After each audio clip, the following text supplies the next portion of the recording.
Welcome back to the most accurate podcast here at 444 Football. As always, I'm your host, John Daigle, joined today yet again by the man who had to be busy this past week because we actually got pertinent NFL news, none other than John Paulson. How's it going, Paulson? I'm doing good. I got my Scott Fishbowl t-shirt on, had the live draft on Saturday, which was a lot of fun. There was 4 different leagues drafting live over at Trophy Smack. Which has a great second floor. If anybody's interested in having a draft party there, it's probably the premier one in the area. It's in Orange, California, which is where I live. And it was a great time last year, and it was a great time this year. And now I'm excited to talk some DeAndre Hopkins, some potential holdouts. It's going to be a good things are really ramping up, John. I got to sit down and chat with some 444 subs like Jeff Doyle, David Lynch, David Strack, a handful of others. Did you meet any 444 subscribers while you were there? A few people in the industry subscribe, and it was good. Actually, the LA draft is full of maybe some of the bigger TV, radio names, and also had a few actors there, people in the entertainment industry. Got to catch up with Tom Everett Scott, who I met last year in person, and he's a great guy and a big fantasy player. So good to see everybody there. All right. Well, while you big time the rest of us, also joining us on today's show because his offensive line rankings kicked off our early bird special for everyone at the site right now, $25 off any sub at 444.com. It is none other than the great Justin Edwards. Justin, glad to have you on the show. Hey, glad to be here. Talking to my 2 favorite Johns. I get to talk to you more often than Paulson, given that we sometimes get together to play poker in Ohio, but those are stories for another day, hopefully never. Paulson, like we usually have been doing and opening every show as we get closer to the regular season with the risers and fallers of Underdog. We actually did get some news over the weekend about Saquon Barkley and Josh Jacobs holdouts after they did not come to terms with a long-term deal with their organizations. So let's start with Barkley, and I'm curious how you have jostled the projections behind the scenes for these 2 players over the weekend. Yeah, so I'll start with Jacobs because I did see an interesting tweet from Adam Levitan. And I'm trying to locate it, but if you look at my feed, you might be able to And see while you're looking, live. Jacobs has slid just 1 spot. He, over the past 7 days, 28 to around 30 overall. I expect him to slide probably out of the 3rd round, but your thoughts? Yeah, so Adam basically tweeted that he wasn't sure how far either one of these players would take their holdout, but he said that I'd probably assign higher odds that Jacobs pushes it further. And Sam Sherman chimed in and said, Josh Jacobs liked this tweet. I checked, and Josh Jacobs indeed liked Adam's tweet. So we're really getting into the weeds here in terms of trying to, because this is a very difficult thing to sort of project. Like, you know, in my position, neither one of them have signed their 1-year tender or whatever the franchise tag. So neither one are under contract at the moment. They're both pissed off, I think to varying degrees, but they both seem very irritated with the team. Barkley irritated about the leaks that made him sound greedy, I think is the vibe there. Jacobs just generally annoyed, I think, by the state of the running back compensation. So it does seem like Jacobs is more likely to take this into the season. The New York media seems to think that Barkley will be out there week 1, even if he skips all of camp. There's a little bit of danger there. You know, what kind of shape are they in? Are they in football shape? Are they going to be able to get through the first month of the season without pulling a hamstring or getting dinged up? So right now I didn't really adjust Barkley too much until I hear some more negative news there. I did move Jacobs down because I do think there's a chance that he holds out 1 or 2 weeks into the season, maybe longer.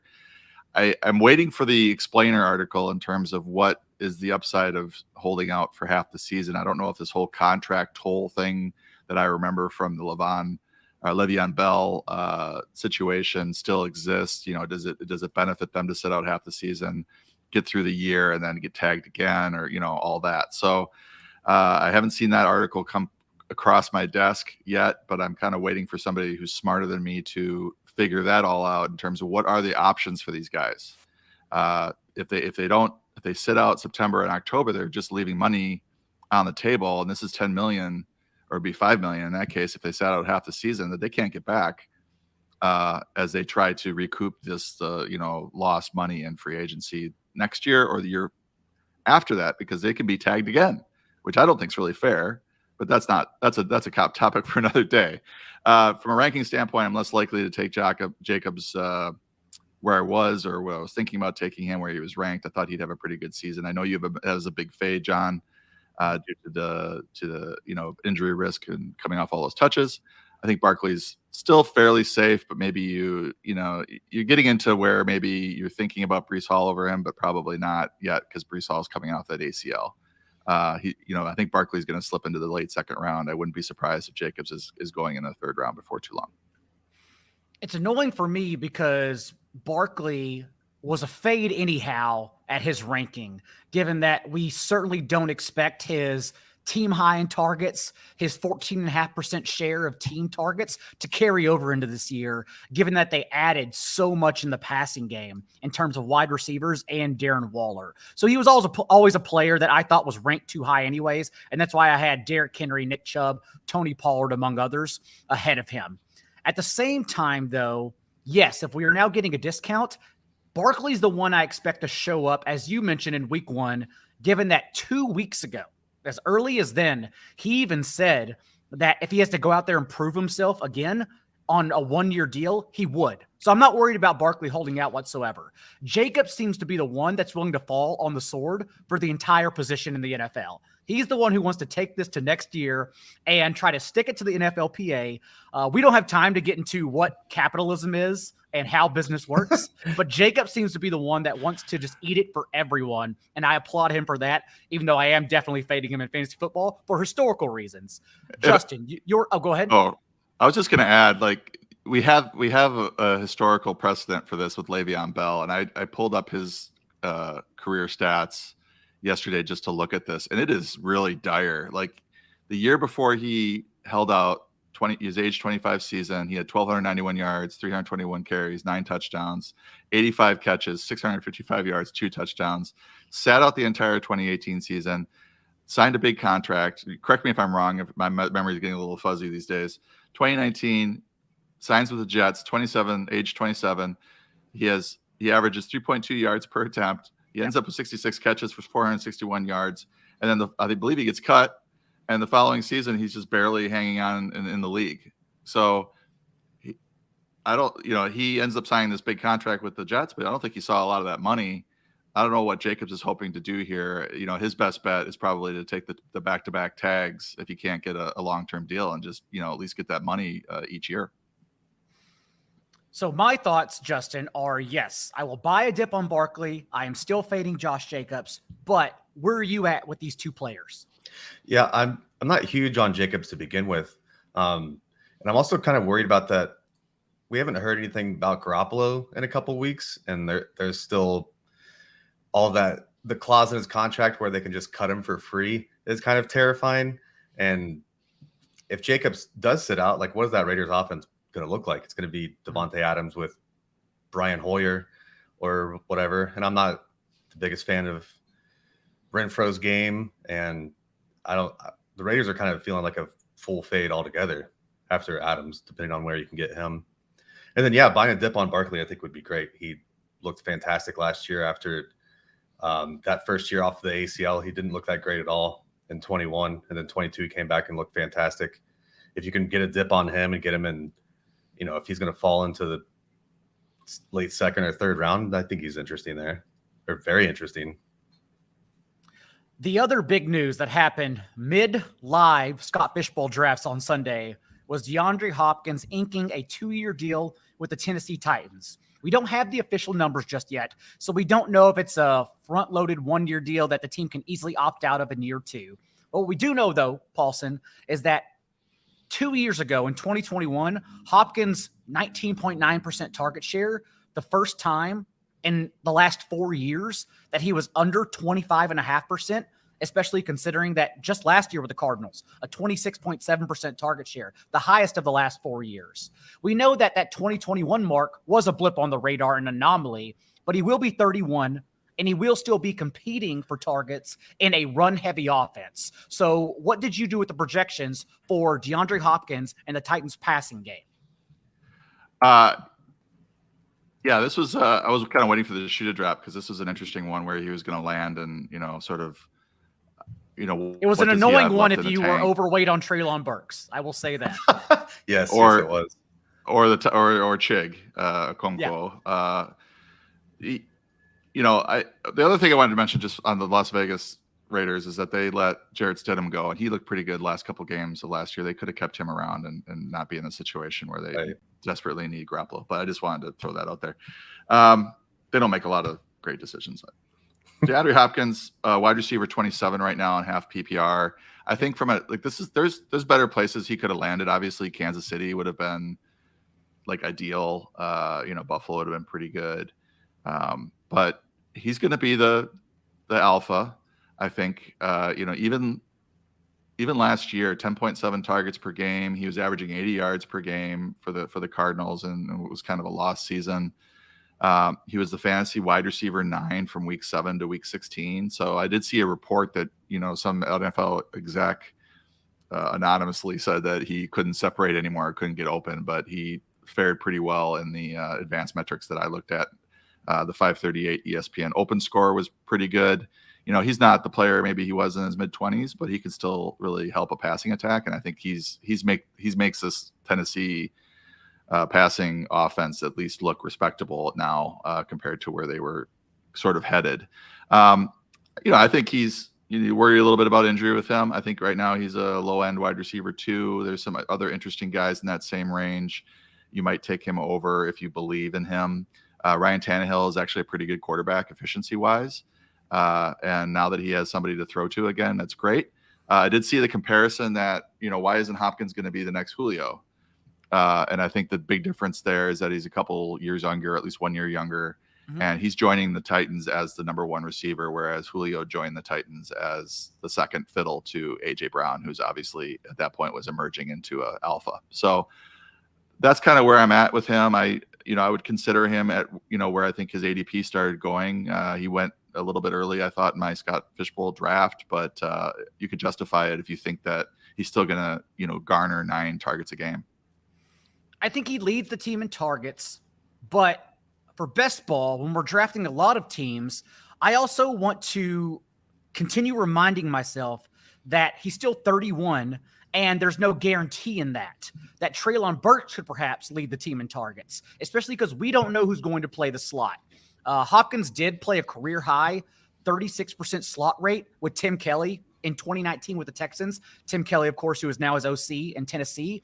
But Burks, for his career at Arkansas, ran 77% of his routes from the slot. So maybe they just put him there. Or in 3 wide sets, it's likely Kyle Phillips anyways, who led the team in slot routes last year when he was healthy. So I still want to take my chances on a dipping Treylon Burks, just understanding the range of outcomes that could happen with that passing offense. Also, what are you doing with Ryan Tannehill? Because I would imagine this makes Tannehill a more viable QB2 for Superflex leagues. Yeah, I bumped up his touchdowns. I bumped up his yards per attempt a little bit. I think this does help the offense as a whole. I think it also helps Derrick Henry. It does. I think one of the concerns that we had about Derrick Henry is that he, might get shelved, or that this might be a lost season because the Titans are going to be bad and they're just going to get into a situation where they might trade him, or he might just sit out, whatever, at the end of the season. But they're looking like they want to win. I mean, this is a move that a team that thinks that they can win their division would make, and I think that helps at least the overall mindset with the Titans offense. Tannehill's presence is the one opinion I've now backed off on from this signing, because initially I just figured he would be benched because they have that early week 7 bye, and before the bye, their schedule is they go to New Orleans, they travel to LA to play the Chargers, at Cleveland, get Joe Burrow and the Bengals, then get what is the softest game in this slate, at Indianapolis, and then, of course, playing Baltimore. So to me, that's a 1-5 schedule, and thus you could then transition to Will Levis. But this kind of signing tells me that they think they can compete.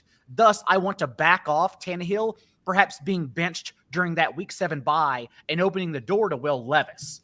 Also, for Chigakonkwo, that's something I still want to be in on in drafts, because to me, it was never about the target share. Like, the target share would have gotten him to low-end tight end 1 range, but we always forget how bad and how much tight ends don't matter beyond the top 8, top 10. If Chigakonkwo was on the field, that's the question we're still asking. That is still a player we want to draft after he was 38th, just 38th in route rate among all tight ends last year, but still led his position with 2.6 yards per route run. So if he is on the field, and that question is not one that DeAndre Hopkins present answers, we still have to ask ourselves, is he on the field whenever there are 2 wide receivers on the field? I will still gladly draft Okonkwo and hope his explosiveness and efficiency gets by. Justin, I also know when looking at your offensive line rankings on the site, you are very low on the players in front of Ryan Tannehill, as they are your 31st overall ranked unit. So get into perhaps your concern about the Titans offense and their pass protection. Right. Absolutely. I mean, I think the move in general clearly raises the floor of Ryan Tannehill, but I think the ceiling is it's still very low.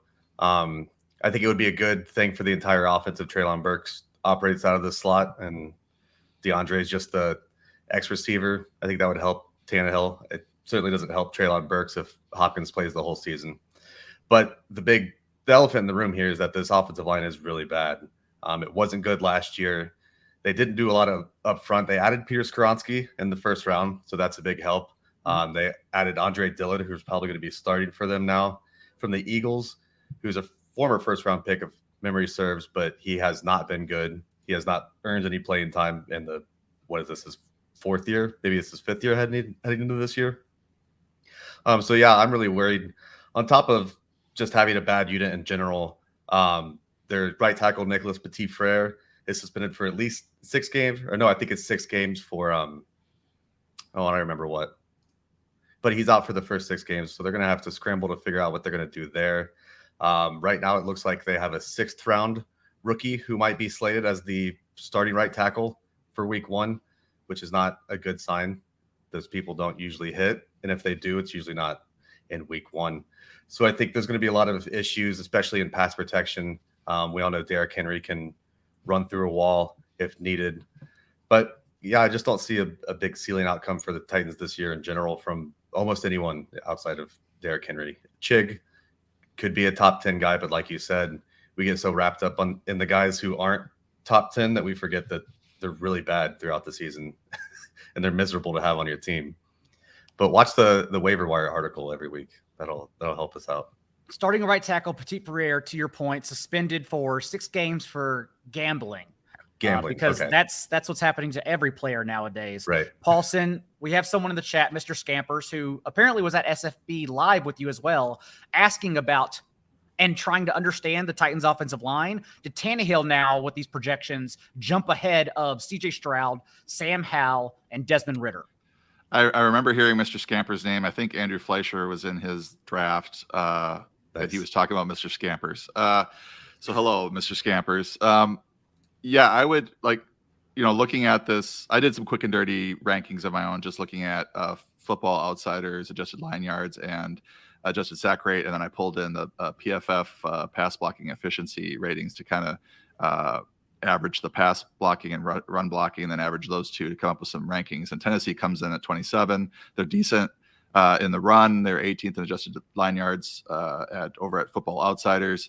But really bad against in the pass blocking. So, I wonder if they're going to have to get the ball quickly. And who does that favor? That probably favors Hopkins. It probably favors Chig, Okonkwo. I'm not sure what Treylon Burks' average depth of target was last year, but any downfield stuff is probably going to be tough against a good pass rush.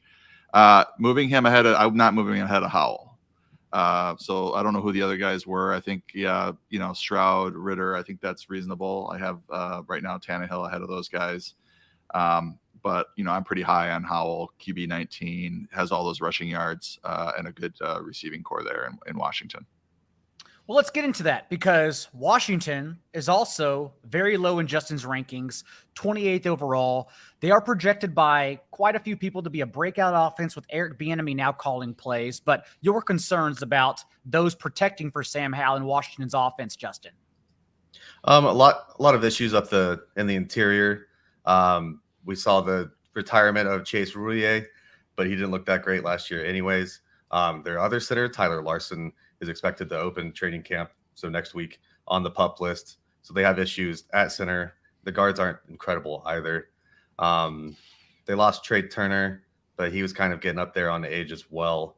They added Andrew Wiley from the Chiefs. That should help shore up a little bit. But yeah, Andrew Norwell is also on the PUP list. There's just a lot of question marks in the interior. I don't know how Sam Howell reacts to interior pressure, but I'm assuming like every other quarterback in the league, it's probably not too great. So we'll see there. They do have all the offensive pieces, so it's hard to hit on them too much, but they do have some issues that they need to shore up throughout the season, or they're going to have some issues. They have such a great pass rush on the other side of the ball. It's hard to be mean to their trenches, but the offensive line's not looking too great right now. Like we discussed ahead of Week 18 last year, for all the sickos who didn't yell at their commissioner for taking their league into the final meaningless week of the season, that I still believe in Sam Howell because he quietly has the pedigree. Howell in 2021, whenever he was considered, or 2020, whenever he was deemed the first or second overall pick in the NFL draft at that time, had a 68% completion rate and averaged 10.2 yards per attempt. And then the next year is when he was then taken out of the first round, the first 2 days altogether, because scouts saw his stats with a 61.5% completion rate and just 8.7 yards per attempt. But you got to remember that final year in college, he lost Javonte Williams, Michael Carter, Dammy Brown, Daz Newsome, and 3 starting NFL offensive linemen. But still shined on third downs, a stat that carries over. It's sticky in transitions from the collegiate level with a 70% completion rate and 8-0 touchdown interception ratio on those money downs. So Howell's a player I'm believing in. But, Paulson, I still want to remain aware that they gave Jacoby Brissett $8.5 million, and it seems like it's going to be a short leash for Howell, even if he is the week 1 starter. But I know you're bullish on Howell. Yes, just to comment on the offensive line, they came in, I think, 29th in my combined rankings, my quick and dirty rankings. Perfect. But they did spend the 3rd most in free agency net. We did mention, Justin mentioned Andrew Wiley, Nick Gates, a guard, decent as well. And they also did add 3rd round center in the draft, Ricky Stromberg. Mm-hmm. And centers can, I think it was Chris Raybon who did a study that a good center I don't know if Ricky Stromberg's a good center. I don't go that deep in this, but a good center can really turn an offensive line around if he plays above his head, or at least does pretty well. So they're underrated, they're underpaid, I think, the centers. So this might be, with the money spent, that might get them back into maybe mediocre if they can, if they can gel. It looks like they got 3 new faces there that can help. As for how, the rushing yards, I think are going to be there. 35 yards per game is what I'm expecting per my rookie quarterback model, which is the best thing that the rookie quarterback model does. The most accurate thing is predict rushing yards.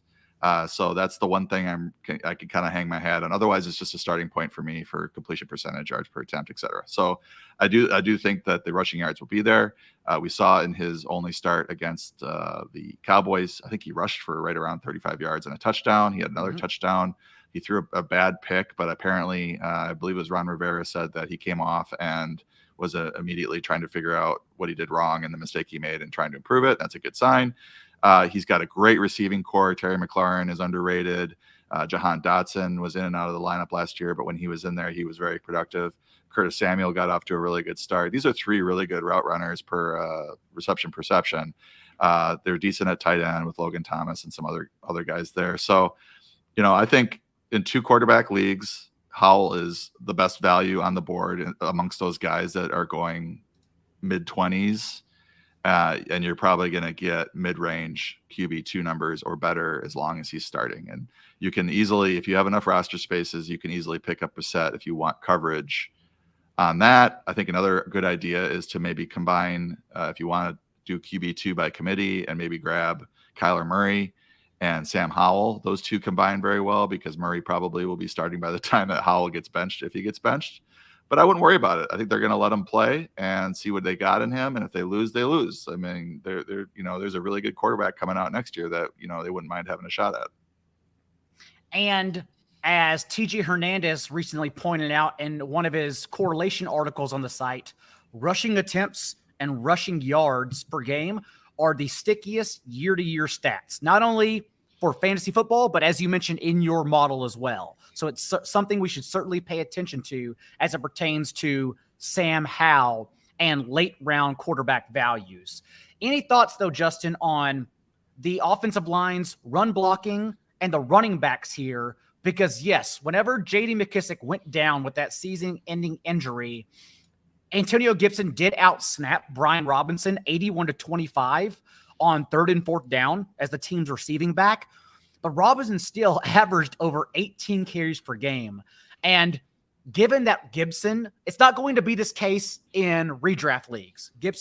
Robinson will go ahead of Gibson in your home leagues. But on best ball right now, Gibson is going ahead of Robinson, and that's not a bet I want to make. I would rather take Robinson now that he's no longer the dead zone RB, and he's the one sliding despite last year's evidence of touches.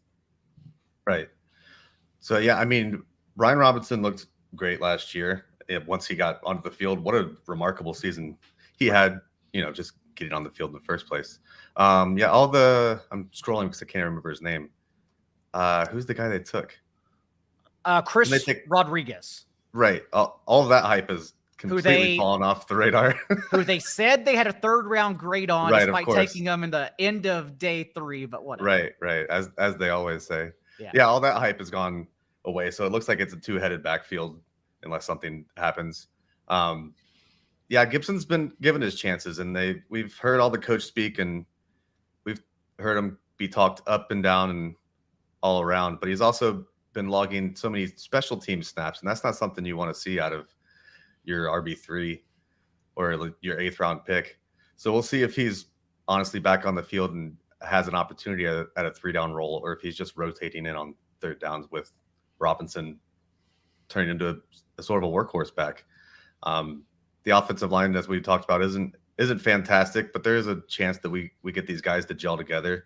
And if Sam Howell comes out looking well and this offensive line gels by the middle of the season, we might have a nice rushing attack too, with the defenses having to pay attention to these prolific pass catchers on the outside.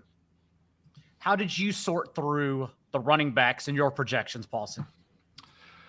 Well, J.D. McKissic's gone. I think that helps Gibson quite a bit. I'm just looking at their season stats. Gibson averaged 9.5 half PPR points per game. Brian Robinson averaged 9. After McKissic went down, Robinson was at 10.3. Gibson was at 7.5. So Robinson's workload, I think, increased as the season went on. He's started seeing lots and lots of carries. 3.9 yards per attempt. I might have to look at this projection because I think I have Gibson slightly ahead of Robinson in half PPR. He probably should be ahead of him. He might probably should be ahead of him in PPR, but I don't know about half PPR at this point, given this overwhelming workload that Robinson saw towards the end of the season. I mean, he finished the year with 18 plus carries in 4 of his last 5 games. And when you're getting that, I'm always preach about following the touches. He's a non-factor in the passing game, pretty much 0.75 receptions per game. So that worries me a little bit, but they do seem to like him running the ball a lot more than Gibson. At the goal line as well. Sorry, I was trying to look up the stat. He almost ended up matching Gibson's touches from inside the opponent's 10-yard line, despite missing all that time, which is interesting. So he might have more of a full goal line role this year, which would be nice if they have a good offense. I mean, he rushed for 2 touchdowns. So right, this offense needs to pick it up. One of the other lower ranked offensive line, Justin, among offenses people are expecting to increase their output and elevate this year, is Jacksonville Jaguars. That stood out to me. You currently have the Jaguars ranked as your 27th overall unit. So go ahead and delve into that. Absolutely. And this is one of those situations that's a little difficult because I know for sure. Well, I don't know. I'm pretty certain that this is not going to be the case in a month or two into the season, but I kind of had question marks about their tackles to begin with. And then another suspension came down.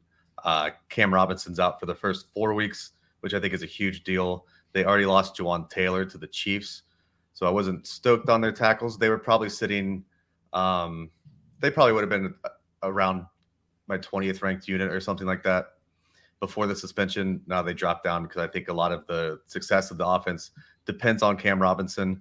Or sorry, the success of the offensive line at least depends on Cam Robinson. Mm-hmm. So they do fall down here. I expect them to climb back up as soon as he gets back, but these are kind of rankings for people that were drafting to start week 1, So I guess a little bit mean about it, but I think they could bounce back, and they do have such an impressive offense too. Trevor Lawrence showed that he was worth all the hype coming into the league, and he was just thrown into a terrible situation in his rookie season.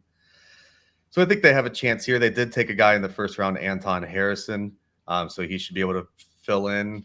But I think he was going to fill in for Jawan Taylor, who they lost in free agency already. So it's just kind of a whirlwind with their 2 tackles right now. So I'm a little worried about how they start the season, but I'm sure they'll bounce back through once they get their guys in order. And Walker Little, as you said, Jawan Taylor's replacement, or Cam Robinson's Jawan Taylor's replacement, only played 20 career snaps at right tackle. He was previously a honed in left tackle. So certainly concerning. Also in terms of their over under, because this is something I've been thinking about too, that maybe Trevor Lawrence's elevation, his development just negates it all. But they lost in Football Outsiders adjusted games, lost to injury. They were the second luckiest team, basically healthy all year long. And again, we're already seeing that via suspension, but what happens when the injuries start rolling in?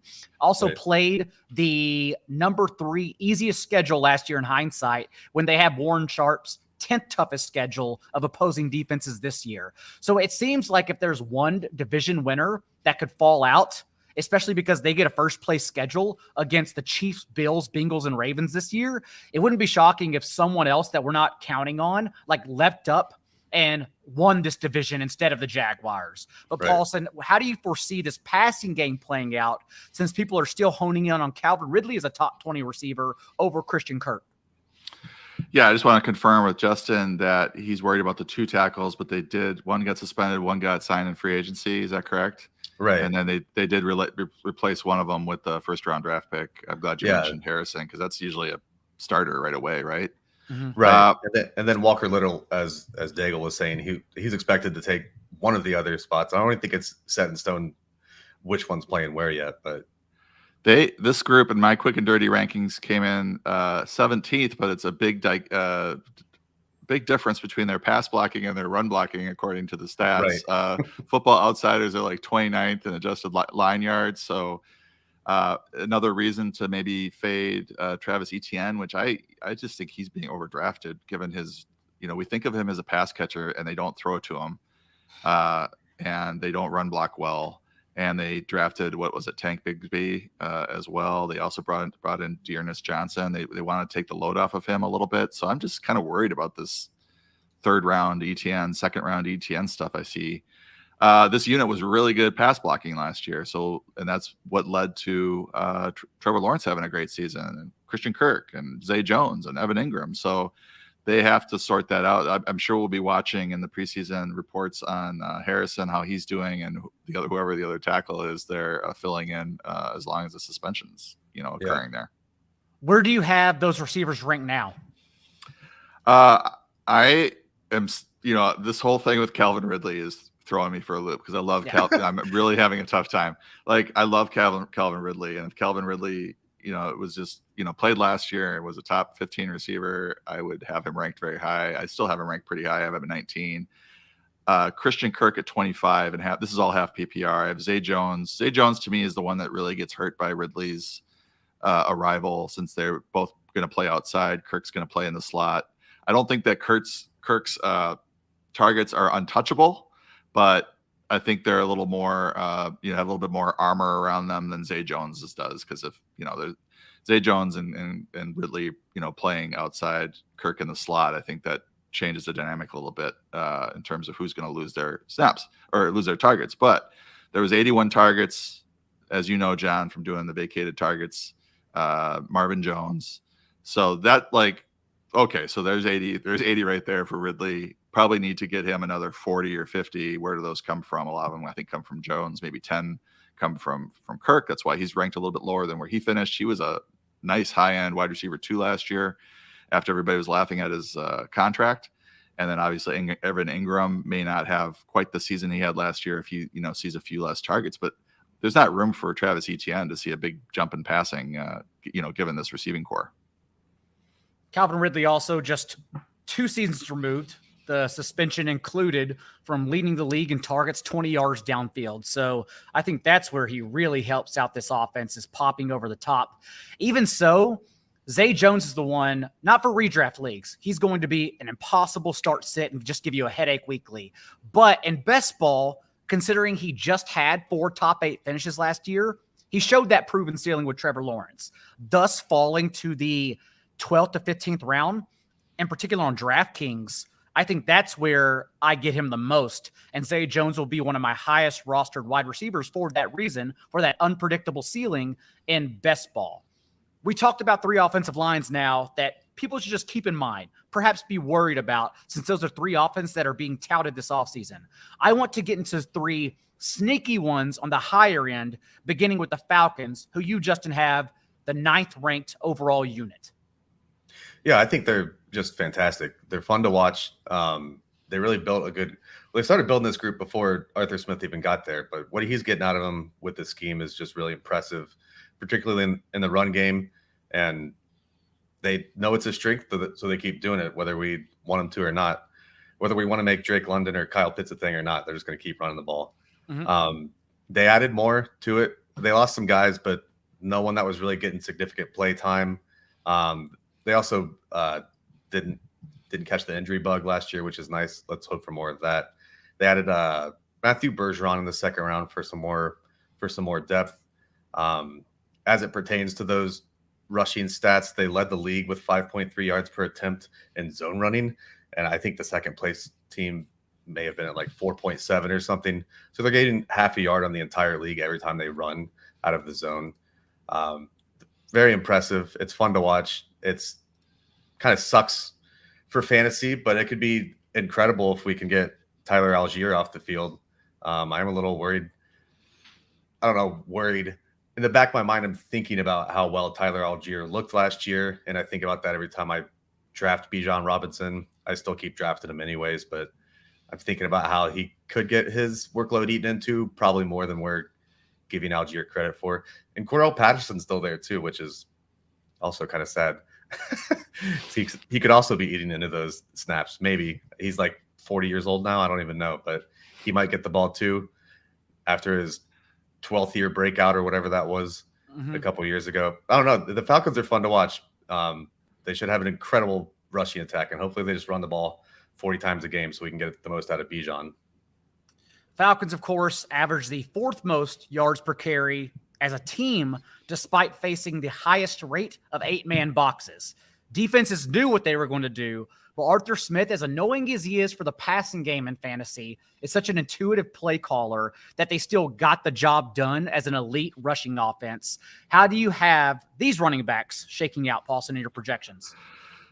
So the Falcons did throw the ball about 5 times more per game once Desmond Ridder took over as quarterback. So they did sort of approach some sort of reasonable level of passing. I think it was 28.8 with Ridder at quarterback. So, I think Justin's speaking from a ownership level or rostered level of Bijan Robinson, having his roster level very high and wants Bijan to get all the carries. I'm sure there's lots of people out there that are looking for Drake London and Kyle Pitts to break out or continue to break out.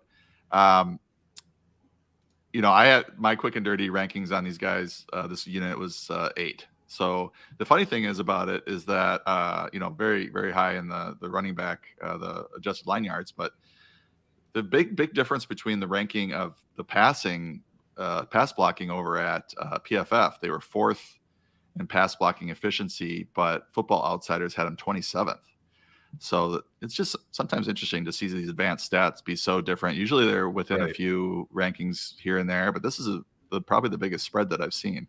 That's a big one, yeah. Yeah, and I don't know, maybe it's the low volume. I don't know how you can explain that, but as far as this offense is concerned, I haven't drafted any Pitts. I think he's still going a little too high given the way that Arthur Smith has used him or did use him last year. Drake London, obviously, talented player. His ADP is fine for me, but Bijan, I think, is fine. He's going 2nd or 3rd overall. I think that's reasonable. I think I wouldn't worry too much about Algier. These rookies that go this early, rookie running backs that go that early in the first round tend to get really fed. And yes, maybe he's joining a team that has a better incumbent running back than typical running backs drafted that early, but he's from everybody's estimation, he's the next Barkley. So I would expect him to see a lot of work.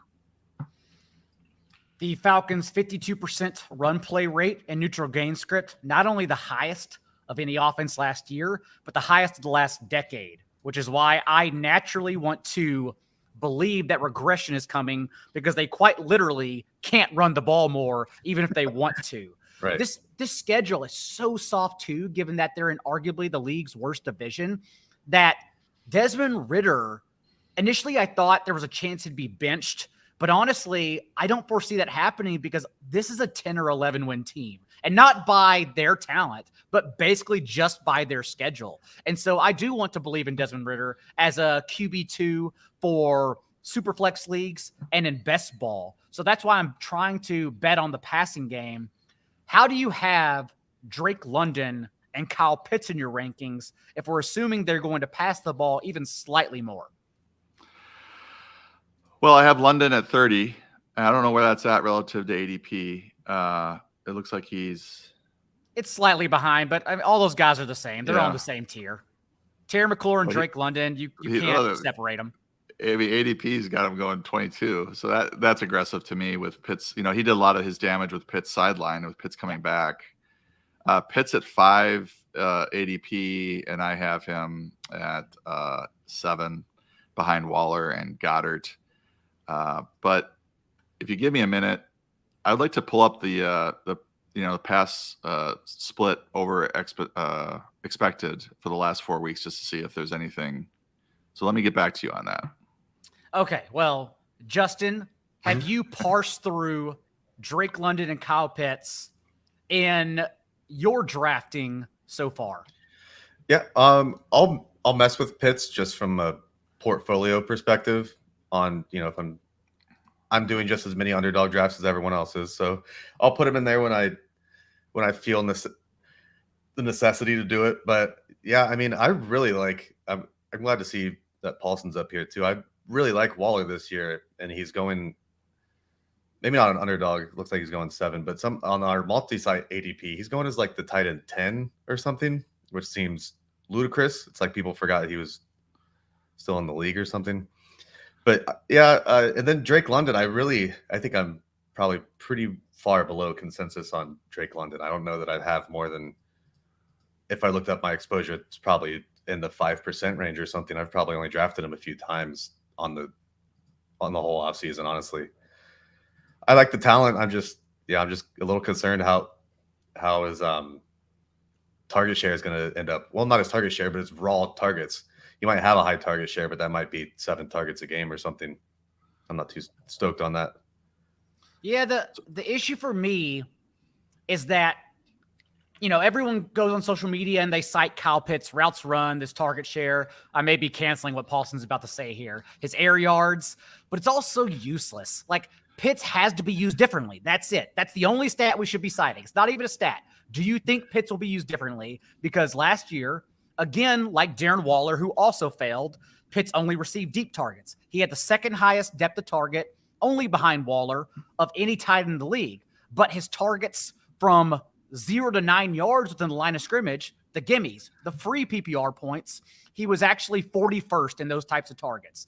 Take into account like Travis Kelce, who still saw 90 targets of his 150 within 9 yards of the line of scrimmage. You got to have the layups. You can't just get the deep shots because they don't matter if they're not consistently successful. So really what we're asking is he used differently? Because if he used the same, we are once again overdrafting Kyle Pitts, even in the 6th round.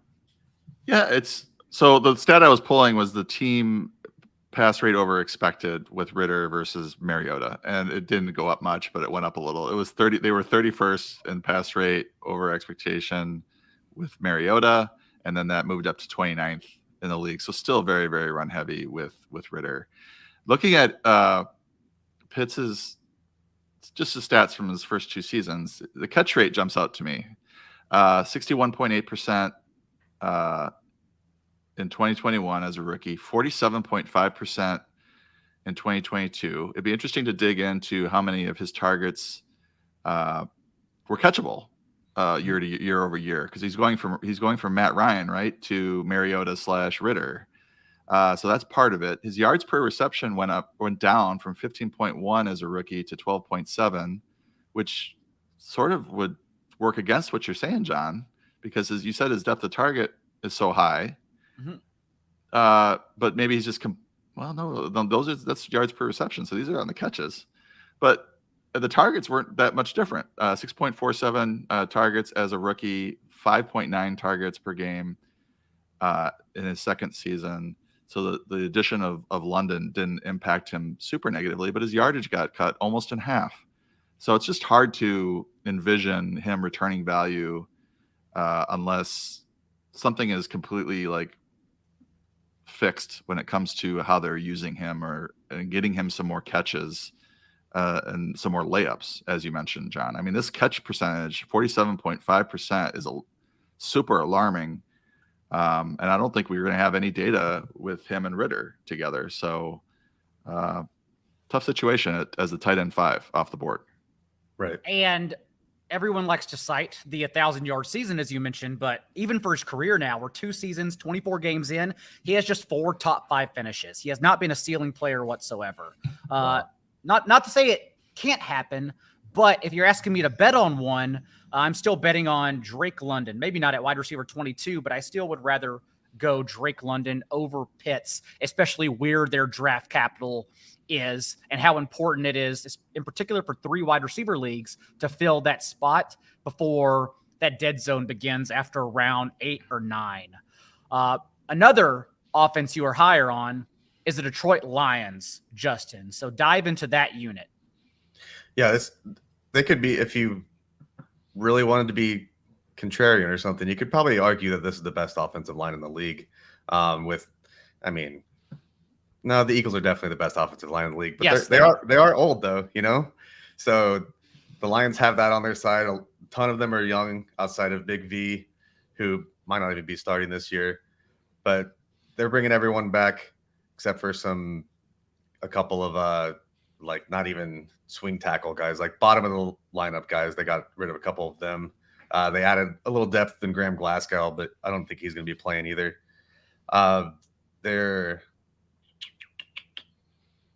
What is it? Oh, they were, I think, the only team top 6 in both adjusted sack rate and adjusted line yards. Is that right? Oh, they're the only team that was top 6 in all of adjusted sack rate, adjusted line yards, and QB pressure allowed, which is pretty impressive. That means they're winning in all facets of the game. They're really setting up Jared Goff for success. It's like we saw with him back in LA when he first broke out, when we all thought he was terrible, and then he started to be good. I think with the scheme and this offensive line, I really do like a lot of Detroit Lions skill position players. I don't have a ton of Goff, but he's going so late that you can just kind of grab him wherever you feel like it, especially if you can get him stacked up. Mm-hmm.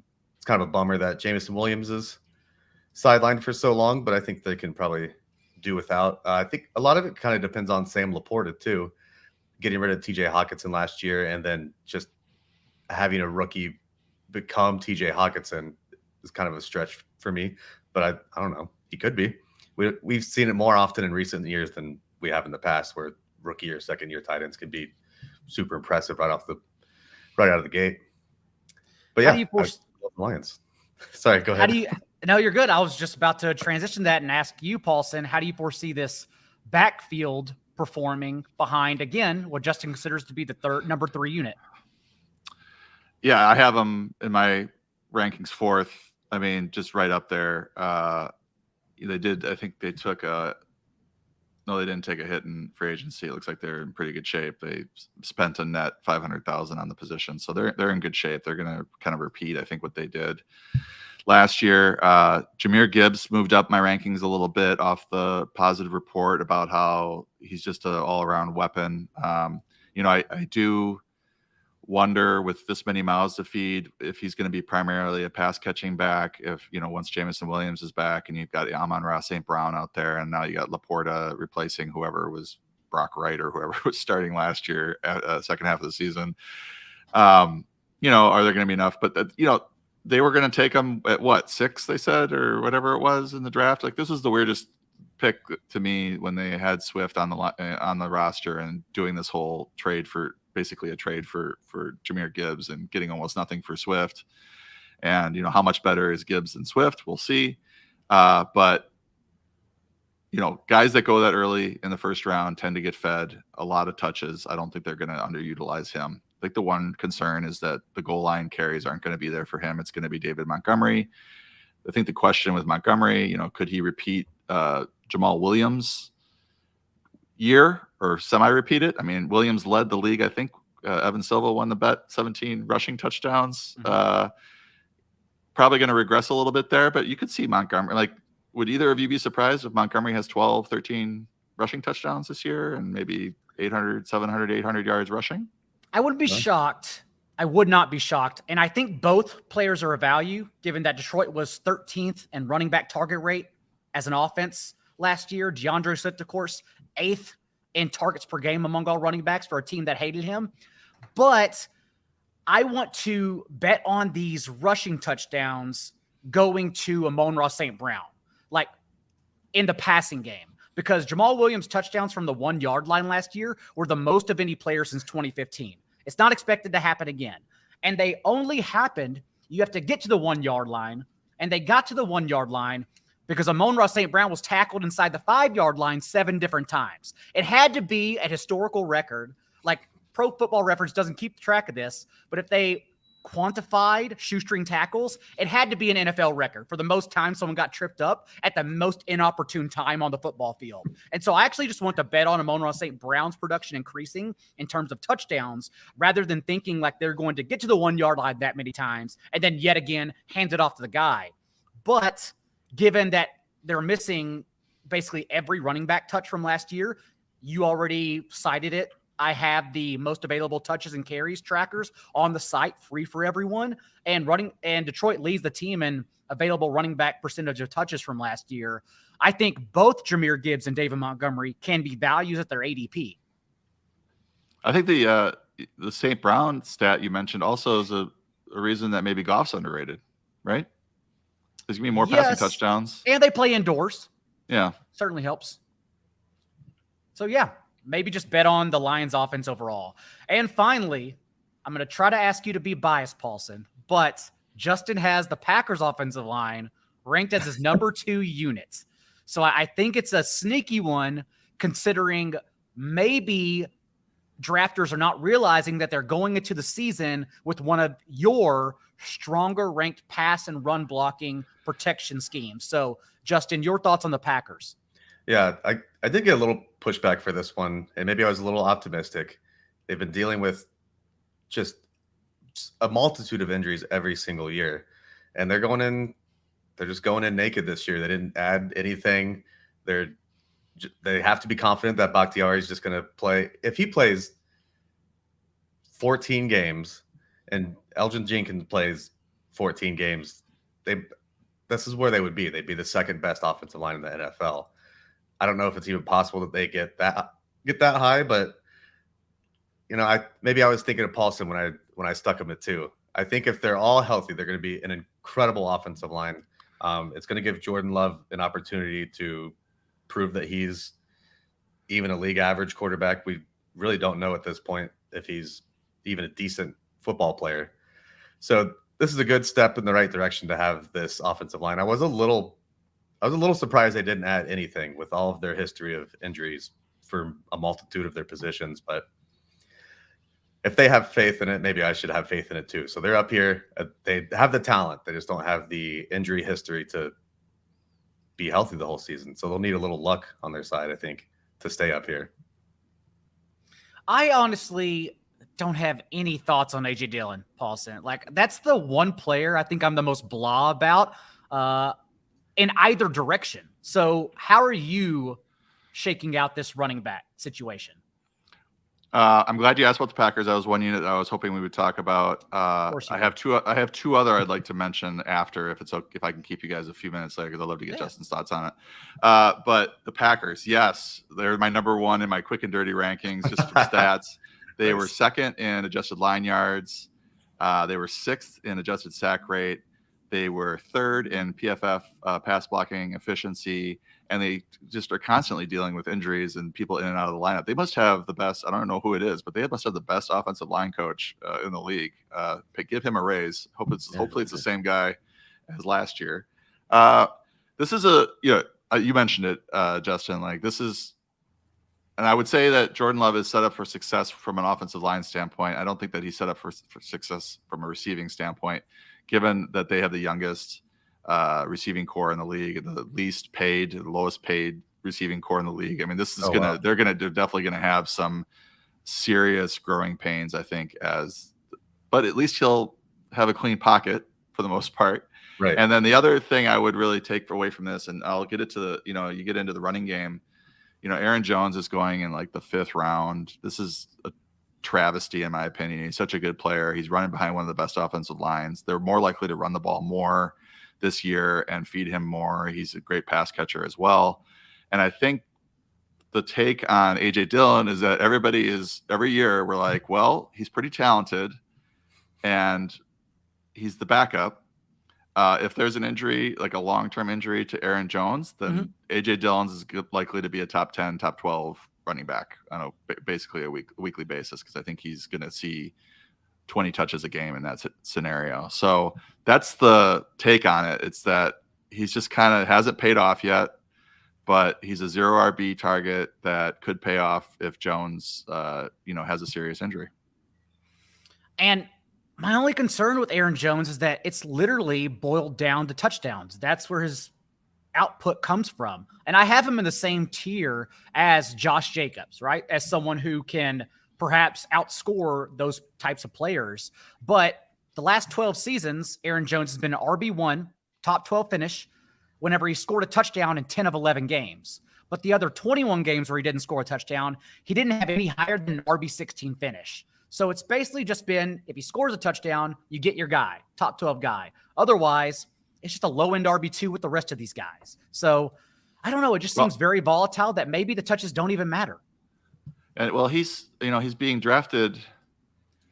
And 5th round. I've been watching it, 5th round, RB17. So like he's being drafted at his floor or near his floor. I mean, I guess if you're saying he's top, in the 20 to 24 range when he doesn't score a touchdown, then yeah, I guess that he's, you're a little disappointed with that. But, if you're expecting middle of the road RB2 numbers when he doesn't score a touchdown, then he's being drafted at his floor. If that makes sense. Would you take Aaron Jones over Travis Etienne? Yeah. Okay. I think they actually throw the ball to Aaron Jones. Yeah. They do that. I do agree with you. I think that's the range too, where everyone should be looking at. And you said you wanted to float a couple other underrated lines to Justin. Yeah. As regular readers know, I do a article every year, which I'm not sure anybody else does it, but it combines all the free agent signings and departures, and it's basically comes up with a net number of dollars being spent or lost on the offensive line. Yeah. Okay. So it's called which teams invested. Yeah. Nobody else wants to do a pivot table, I guess. Which teams invested in the offensive line in 2023? And there's a couple of units here that popped out, and I wanted to get Justin's thoughts on it and your thoughts as well. The number one team, $23.58 million. It was the most in the 5 years that I've tracked this, the most spent by any unit in an off season. It's the Denver Broncos. Hmm. And they didn't draft anybody. So that, would help if there was a first round draft pick in there. But they signed tackle Mike McGlinchey, Ben Powers, and they have different strengths. One's better in the run blocking, one's better in the pass blocking. I forget which way I put this. Run is first. So McGlinchey's better run blocker, Powers is better pass blocker. So in theory, both units, or both set of pass blocking and run blocking should both improve. But that's a lot of money to be spent on a couple of play. The majority of the dollars were on those two guys. Right. So I'm looking at the Broncos as a team that should really improve. We've got a new offensive line. We have a quarterback who we know was good as recently as 2 years ago. And we have now Sean Payton at head coach, and he should really turn around this offense. What do you guys think about the Broncos as this, big turnaround in terms of their points scored, yards gained? I think it's interesting. It's definitely possible. I think both of those guys, probably especially McGlinchey, are both overpays. They're both good. Like McGlinchey's been good, not great for a long time. He was pretty poor as a rookie and maybe even a sophomore, if I remember correctly. And Powers did just have a very good year, but it was his first good year even as a professional. I think Peyton maybe came in and just said, F this. Maybe he just said, I'm just going to do everything I can to set up Russell Wilson for success. And that way, if he fails, no one will know, or like no one will complain when we just get rid of him. So it's probably an overpay. Maybe it's something they felt like they needed to do. The team is definitely has a better offensive line unit, according to my methodology, than they did last year. But they're still not like a top tier unit, in my opinion, even with those signings. So it's interesting. If they had the cap to do it, then why not? Nothing wrong with that. But we've seen a lot of off-season winners. Like I feel like the Giants were like this for a few years in a row, where they would just win the offseason and then win 8 games or something like that. So it's not unprecedented to spend a lot of money just to be mediocre. You mentioned a couple stats. Also, in terms of ESPN's run block win rate, since the idea was to help Russell Wilson out, Mike McGlinchey 5th in that metric, Ben Powers 2nd, and Chris Manhurst 19th among all tight ends. So I would imagine that Sean Payton showed up and just had an identity and had an idea that he wanted to build from the inside out, thus helping Russell Wilson, who I have in the same tier as Geno Smith, Kirk Cousins, and Daniel Jones, because no one can prove that those guys just aren't the same in fantasy football. What other offense did you want to mention, Paulson? Yeah, I want to actually mention two, but we don't have to talk about the Bengals. But they were second in free agency money spent after leading the same metric the previous season. So they've really invested in the offensive line the last 2 years. It paid off a lot in the pass blocking last year. Didn't really pay off a whole lot in terms of their run blocking according to the metrics, but we'll see if this year, if it does. And the other one I wanted to mention, and it just looks like, this might be a Najee Harris type like argument, is that the Steelers were already top 12 in adjusted line yards and adjusted sack rate last year, and they spent a net $10.7 million on the unit, and they used a pick. Was it a first round pick? Yeah, it was a first round pick. Tackle. Mm-hmm. They also got if I'm remembering correctly, a really good run blocking tight end, Darnell Washington. Like it really seems like they are set on improving Najee Harris, or just improving the running game in general in terms of the efficiency. And this might be a case for, everybody hates drafting Najee Harris because he averages 4 yards a carry or less and is just a volume guy. But, follow the touches. And now you're looking at an offensive line that should be even better. And they were already really good. Yeah. It's going. Go ahead, sure. Justin. Yeah, go ahead. I'm just agreeing. They're definitely going to be they had a couple of years off, which was always surprising to see from a Steelers trench line that wasn't incredible. And then, going into this season, they do look very strong. And as you said, particularly in the run blocking sector. It does come down to touches for Najee Harris, since he's one of the least explosive running backs in the NFL. Like, he has 1,217 carries since he graduated high school. So we're including his career at Alabama and his first 2 years in the league. and only 30 have gone for 20 plus yards, 2.4%. Like, he genuinely depends solely on touches. And although his share of backfield touches decreased last year after the bye, 76% with a foot injury before the bye, 70% after the bye, what they did was hide Kenny Pickett and just give more backfield touches to everyone. And that's why Najee Harris's touch share or overall touches increased to 21 per game, up from 16.5 before the bye. So as long as we're getting the touches, as long as we're still getting 21 per game, yes, that's definitely how Najee Harris gets there in his range. Yeah, I wonder. I look at his stats: 3.8 yards per carry last year, 3.9 as a rookie. I think that underscores your point, John. But maybe with this better run blocking, we get to 4.1, 4.2, and that could that'll help his bottom line.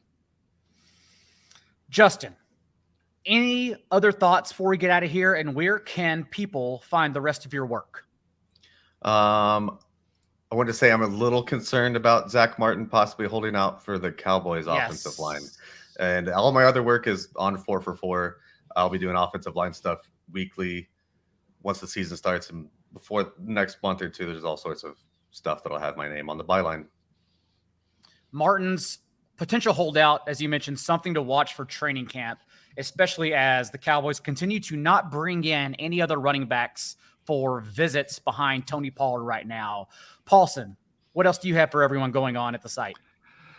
Writing my player blurbs. Please follow me. I'm begging for follows on my Instagram at 4for4_John. I'm like also you're begging grifting out here. I'm begging for followers. I've been really complacent with my Twitter following, and I'm looking at Twitter and wondering if we're on a slow death spiral there. Please follow me on Threads at 4for4_John. I'm trying to get to 1,000 on both sites. I would love to hit 1,000. I think I might throw a party if I do. So that's where I'm posting some of my longer form blurbs for subscriber or for non-subscribers. They can read and see what kind of work we do or what kind of work I do. Almost all the top players will have a player blurb by the end of next week. And this is basically my draft note for that player and what I think of them, and kind of explaining why I have them ranked where they're ranked, so that people don't ask me 1,000 times why Najee Harris is where he is. We'll be back with a mock draft to kick off fantasy football season and players finally reporting back to training camps next week, same time. Until then, you know what to do. Be a little bit kinder once required. We'll see you then.